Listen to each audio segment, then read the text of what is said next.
Today, we're gonna make a rib recipe. For the rub for your ribs, you will need brown sugar, salt, onion powder, chili powder, dry mustard, smoked paprika, thyme, oregano, garlic powder, black pepper, cumin, and cayenne pepper. The tools that you will need are 2 cutting boards, measuring spoons, 1 deep baking dish, 1 sharp chef's knife, a pair of tongs, a deep bowl, and, of course, my favorite tool, a wooden spoon. Hee hee hee. If you'd like to use an Instapot, also get some apple cider, dry chicken broth, a measuring cup, and a spoon. I will let you know how to use your Instapot along with its recipes later on in this cooking show. The last ingredient that you're going to need is 2 cups of barbecue sauce. Any barbecue sauce will suffice. Prior to mixing your dry ingredients, you're going to put your oven on broil at 500 degrees. Then you can mix together your dry ingredients for the rub for your meat. Now you're going to prepare the dry ingredients for your rib recipe. Use 1 tablespoon of brown sugar,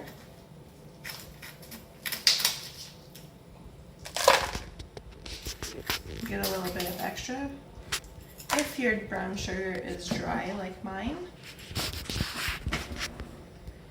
2 teaspoons of salt, get your teaspoon,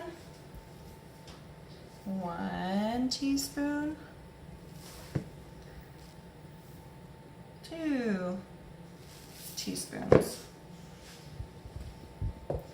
2 teaspoons of onion powder, Aska, Dagany. That's 2 teaspoons of onion powder. 2 teaspoons of chili pepper. 2 teaspoons of chili powder. Can you count with me? Aska, 1. Dagany, 2. 2 teaspoons of ground mustard. Let's see if you can count again. Aska, Dagany. 1.5 teaspoons of smoked paprika. So, Aska,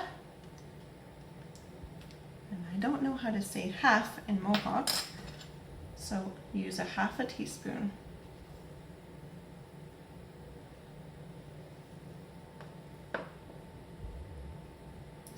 1 teaspoon of dried thyme. Get your teaspoon again.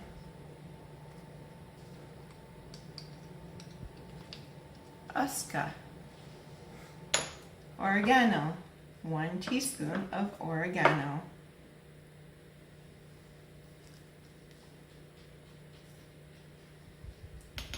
Garlic powder. 1 teaspoon of garlic powder. If it's dry, just use the bottom of your teaspoon, mix it around, and it will come right out.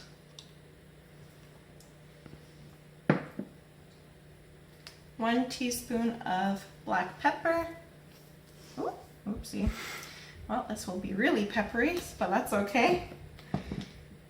3/4 of a teaspoon of black pepper. 3/4 of a teaspoon of ground cumin.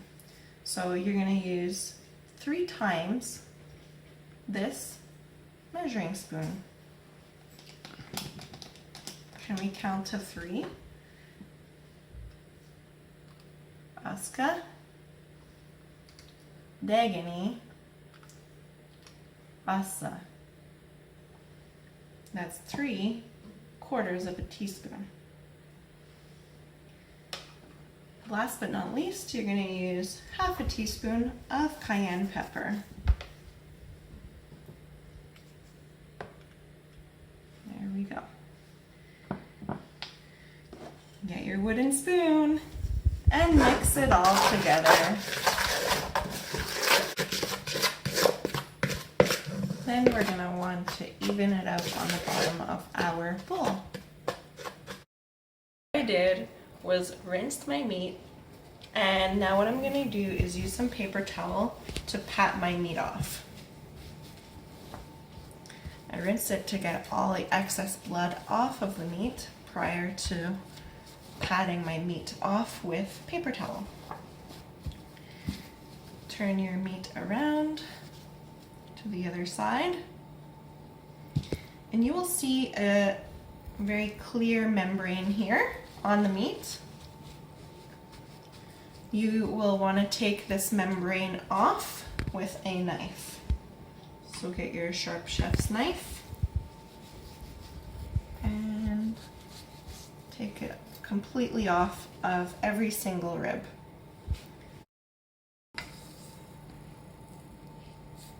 As you can see, the excess fat is being cut off from the top of the ribs and then slowly going down towards the other side of the rib.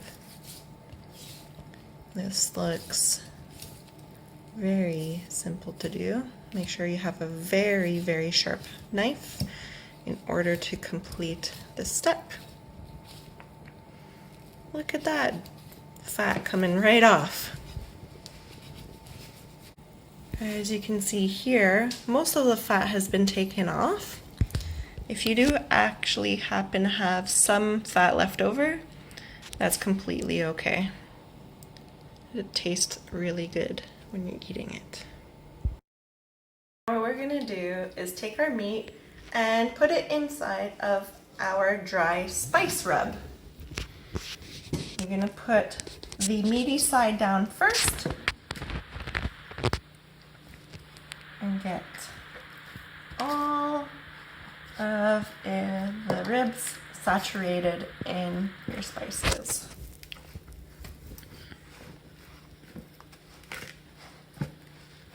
Perfect. You can even turn your ribs around and get the back side. Give them a little rub down as you're going through. Make sure the edges get all of the spices that you need on your ribs. Perfect. What I like doing also is putting your ribs like this. So you get the sides of your ribs full of these wonderful spices. Perfect.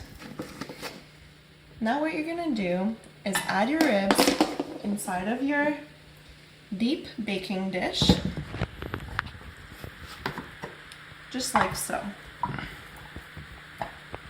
If you need to cut them in half, please do so, but it's not really necessary, or use a bigger baking dish. You're gonna now add this baking dish into the oven at 350 for the next 2 hours. What you're gonna do now is get 2 cups of water, and you're gonna make chicken broth. You're gonna do this by using your dry chicken broth and getting 2 rounded scoops into your water. Then you're gonna use a spoon and stir it together, just like so. You can now add your 2 cups of chicken broth into your Instapot.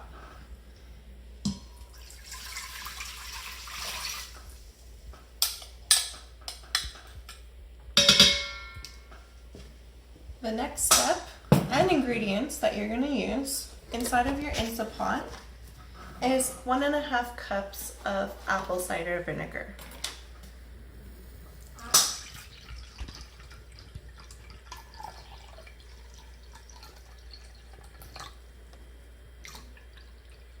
There we go. If you have just a little bit left, might as well just use the rest of your apple cider vinegar. And simply add it into your Instapot. Give everything a quick stir. So your Instapot has a little wire rack. So put your wire rack inside your Instapot. Take the rack and simply round it just like so inside of your Instapot. So make sure it's standing up, just like that. And now we're gonna cover. Please plug your Instapot in. Prior to putting on the lid, you wanna make sure the top of your pot is clean in order to form a proper seal. As you notice here, the Instapot is on venting. You're going to turn it to sealing. Then you're going to pressure cook for 25 minutes under high pressure. When your Instapot is done, it will beep. It will also start saying L and start counting upwards. That's when you're going to take your knob from sealing and turn it to venting. Watch out. You'll see a steam shooting up. You're just going to wait until it completely stops. Now you're going to take your ribs out of the Instapot.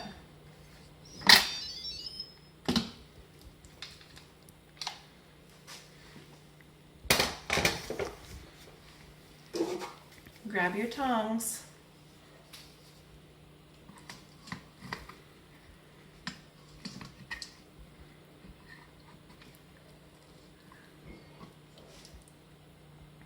If your ribs do happen to fall apart while you're taking them out, that's gonna be okay. There we go.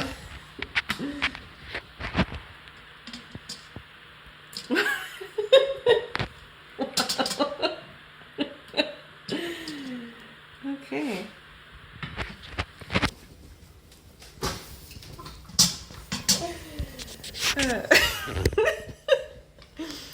We're now going to take our barbecue sauce and we are going to slowly spread the sauce on the ribs just like so.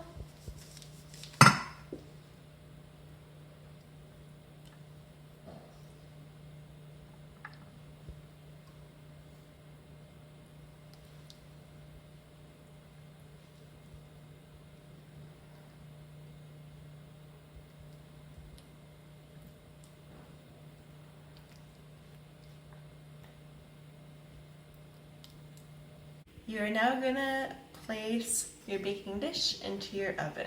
For the next 6 minutes, add a broil.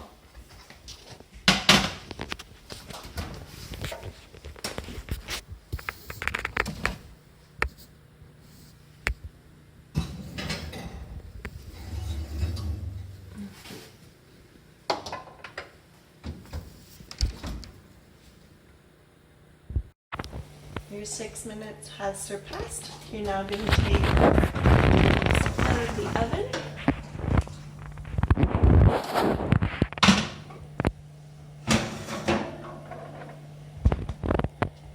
And the last step that you're going to do prior to serving is you're going to add a little bit more barbecue sauce on top of your ribs. No such thing as too much sauce. Man, mister.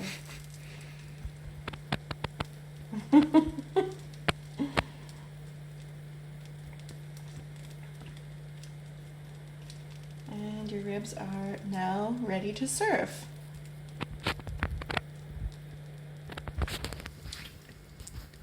For those of you who are following the oven method, you're now going to take the temperature and change it to 460 for the next 10 minutes. When your 10 minutes is over, you're gonna say broil for the next 3 minutes. Set your timer for 3 minutes. And then take your ribs out of the oven. Your ribs are now out of the oven. You can put more barbecue sauce on top of your ribs and let them sit for the next 10 minutes prior to serving. Thank you for joining Odawa Indigenous EarlyON cooking show. I hope you enjoyed the recipe, and I hope to see you next time. Anna!